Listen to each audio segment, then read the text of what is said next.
The Devil in Chicano Studies, a Faustian reappraisal of Tomás Rivera's Y no se lo tragó la tierra. The importance of religious belief in the work of Tomás Rivera is hard to overstate. As literary critic Santiago Daidi Tolson writes, it is probably impossible to discuss Tomás Rivera's contributions without having to deal at one point or another with the subject of ritual and religion. Following this, scholars have generally agreed that the treatment of religion in Rivera's stories is directed mainly towards a critical repudiation and disavowal of religious beliefs and habits among his people, and that the author does not deal with religion as a positive spiritual force, but as a form of psychological limitation to the social advancement of the Mexican American. Even at the popular level, the Wikipedia page of Rivera's classic novel, Y no se lo tragó la tierra, includes a section on disillusionment with Mexican American folk Catholicism. There is a good reason for the consensus. There is, after all, an abundance of evidence in favor of this particular interpretation, the most striking of which is biographical. As Rivera himself recalls, he dropped out of the Catholic Church at about 14, much like the young Chicano boy in Y no se lo tragó la tierra. Though the novel's unnamed protagonist is represented as being a bit younger than Rivera at the time of his falling out with the church, he still will come to openly blaspheme against God in an attempt to liberate himself from the religious practices of his community. The process which leads to this climactic moment of rage is the focus of the first half of the novel, and it is a process which begins with a Faustian bargain. Before the protagonist rejects God and the religion of his people, he begins by denying the existence of the devil. In an early chapter of the novel, titled A Silvery Night, the protagonist sneaks out of his home in order to make his way to a deserted knoll. There, he makes a seemingly failed attempt to summon the devil. Though the protagonist spends much time trying to invoke his presence by using different names, Satan himself never comes. This leads the protagonist to conclude that there is no devil, and that those who summon the devil go crazy, not because the devil appears, but because he doesn't appear. For some critics, this marks the protagonist's moment of consciousness, by which a belief in God and the folk Catholic traditions of his people are rejected as superstition.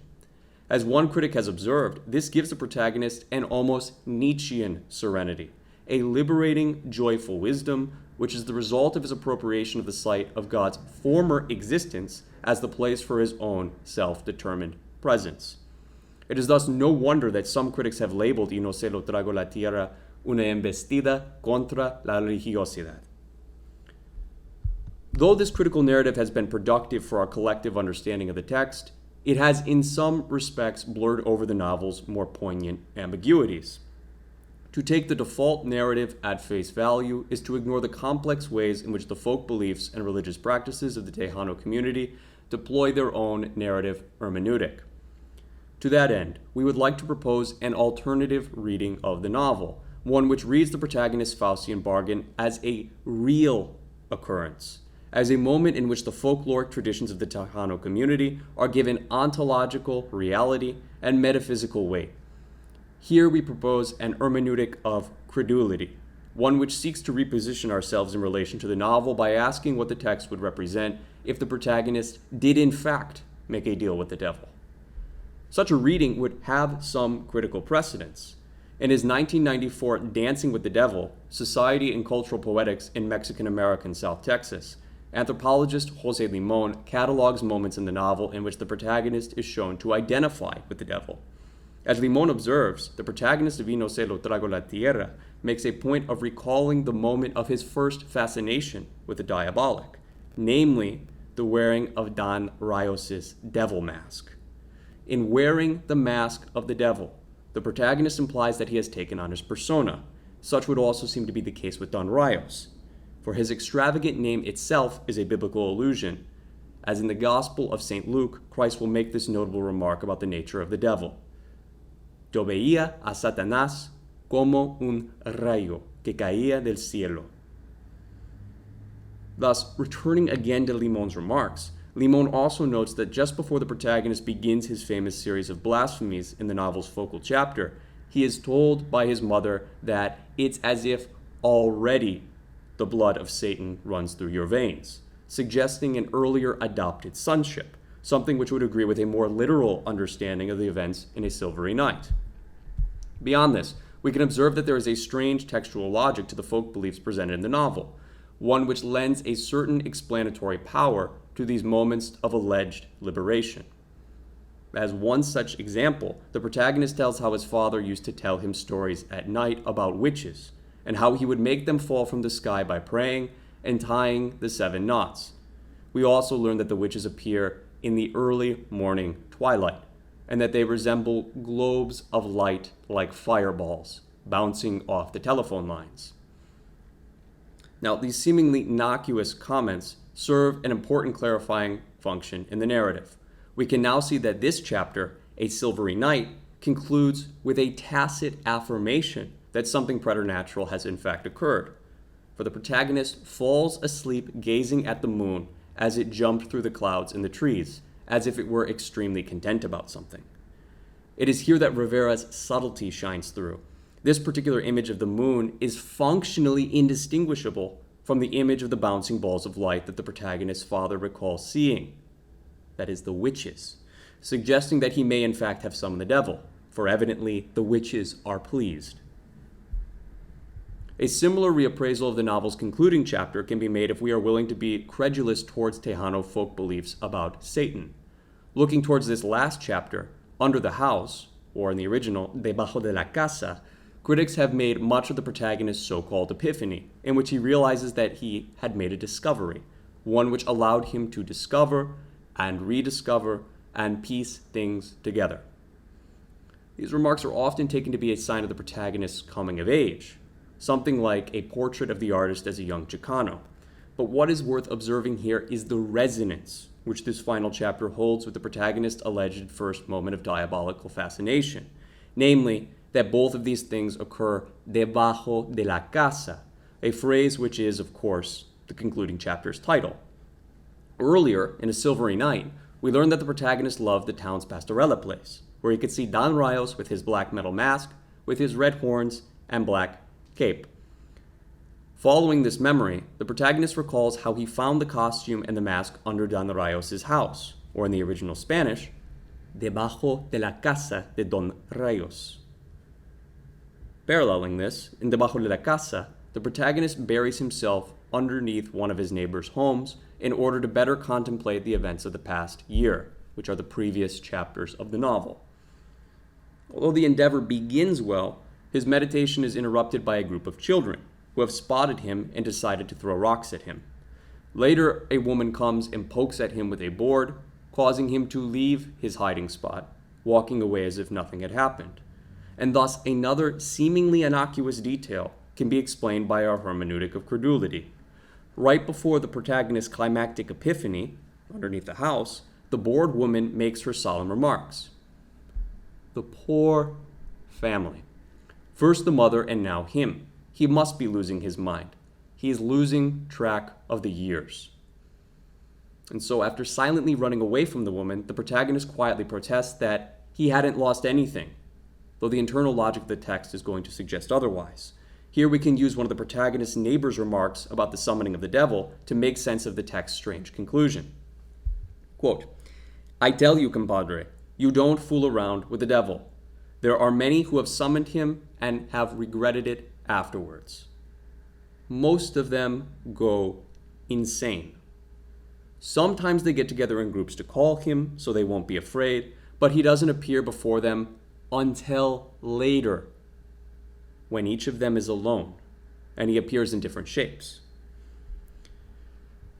Here we can perhaps see that there is something more than a little strange about the boy's behavior. He's not just losing track of the years, he's begun to lose his mind. Moreover, making a habitat under a neighbor's house isn't just trespassing, isn't just a crime, it's symbolically resonant. When the boy blasphemes against gods in the work's titular chapter, and the earth did not devour him, we see him kick the dirt and tell it, not yet, you can't swallow me up yet. Someday, yes, but I'll never know it. Key phrase there, but I'll never know it. Like the devil, the earth doesn't swallow up blasphemers until later, when each of them is alone. The protagonist affirms that the earth will eventually swallow him, and that when this occurs, he will be unable to recognize it as such. If the protagonist wears the mask of Don Rayos after going underneath his house, we should perhaps believe that something similarly diabolic will occur when he goes underneath the house of his other neighbor, suggesting that the events of Debajo de la Casa may be in some sense diabolic. As one neighbor will note, after someone summons the devil, they just start looking real somber, and they don't even talk anymore, a description which runs very much parallel to the bored woman's remarks. In another poignant biographical detail, La Casa is, for Rivera, the most beautiful word in the Spanish language. That's a quote. As he goes in to say, it is the word that evokes the constant father, the constant mother, the word that contains the father and contains the child. To be under the house would in some sense to be one who undermines, one who acts contrary to this constant father and constant mother of whom Rivera speaks.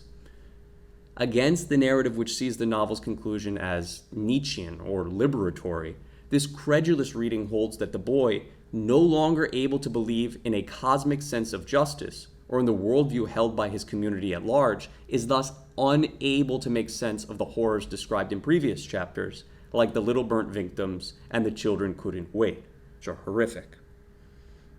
As the protagonist himself says, if there's no devil, maybe there's no punishment. And if there's no punishment, those who summon the devil go crazy. Not because the devil appeared, but just the opposite, because he didn't appear. And so we must ask ourselves, amidst the dirt and insects, debajo de la casa, has the earth not in fact devoured him? It is a question well worth asking, given that the novel may conclude with a visit from Satan himself.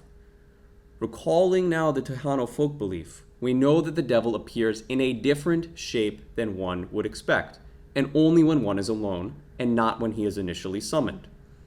Thus, not long after the protagonist makes the claim that only by being alone can you bring everyone together, we learn that the boy saw a palm tree on the horizon. This is interesting. And that he imagined someone perched on top, gazing across at him. He even raised one arm and waved it back and forth so that the other could see that he knew he was there. This could either be the moment that the protagonist fully reconciles the self-other distinction, or it could be, like the imagined stranger, an illusion, and a diabolical one at that. By way of comparison, we would like to conclude with the case of Bartolo, the wandering poet who passed through town every December. In the vignette which immediately precedes Debajo de la Casa, a textually rare element of hope presents itself. Bartolo, the wandering poet, believes that the spoken word is the seed of love in the darkness, a statement which echoes the language at the beginning of the Gospel of St. John, in which the incarnate Word, who is himself love, is shown to dispel all darkness. Bartolo's poems are shown to unite the community. The protagonist tells us that his poems always sold out, as they contained the names of the members of the town. By way of contrast, we see the protagonist of Debajo de la Casa reveling in the unspoken word in his own self-imposed darkness, a darkness which is both literal and metaphorical. Thus, from the very opening page of Y no se lo tragó la tierra, we learn to identify the boy with silence and solitude, as when we are told that at times he would try to remember, just about when he thought everything was clearing up, he would be at a loss for words. If seeing the devil causes one to become somber and silent, as the community suggests, then it is perhaps a vision of the divine which causes one to express words of joy, words which can bring a community together. Whereas the lovingly spoken word of Bartolo unites, the hidden, self-centered individualism we see in Debajo de la Casa would seem to be the product of a far more sinister influence.